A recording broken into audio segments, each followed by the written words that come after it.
மறைந்த முதல்வர் எம்ஜிஆரின் 102வது பிறந்த நாளை ஒட்டி சென்னை அதிமுக தலைமை அலுவலகத்தில் உள்ள எம்ஜிஆரின் உருவ சிலைக்கு முதலமைச்சர் எடப்பாடி பழனிசாமி மற்றும் துணை முதலமைச்சர் ஓ பன்னீர்செல்வம் ஆகியோர் மாலை அணிவித்து மரியாதை செலுத்தினர்.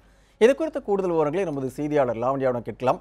லாவண்யா, இந்த எம்ஜிஆர் பிறந்த நாளை முன்னிட்டு அதிமுக அலுவலகத்தில் நடைபெற்ற கொண்டாட்டம் குறித்து விரிவான தகவலை பதிவு செய்யுங்க.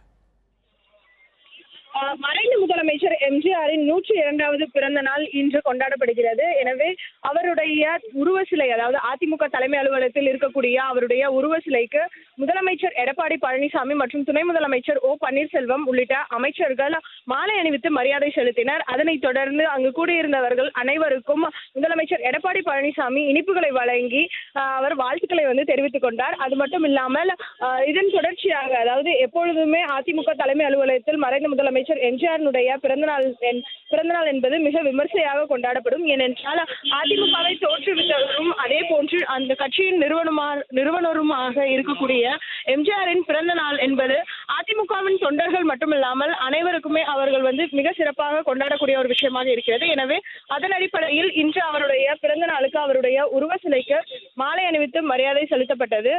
குறிப்பாக மறைந்த முதலமைச்சர் ஜெயலலிதா இருக்கும் பொழுது அவருடைய பிறந்த நாள் அன்று அவர் மாலை அணிவித்து மரியாதை செலுத்துவது மட்டுமல்லாமல் விழா மலர் ஒன்றையும் வெளியிடுவார், அதாவது பிறந்தநாள் மலர். ஆனால் இன்று அந்த பிறந்தநாள் மலர் எதுவும் வெளியிடப்படவில்லை. அதற்கு பதிலாக மறைந்த முதலமைச்சர் எம்ஜிஆரின் நினைவாக தங்க நாணயத்தை முதலமைச்சர் எடப்பாடி பழனிசாமி வெளியிட இருக்கிறார். குறிப்பாக இன்று இந்த ஒரு நிகழ்வானது அரசு விழாவாக கிண்டியில் இருக்கக்கூடிய எம்ஜிஆர் மருத்துவ பல்கலைக்கழகத்தில் இந்த விழாவானது நடைபெற இருக்கிறது. சிவன்.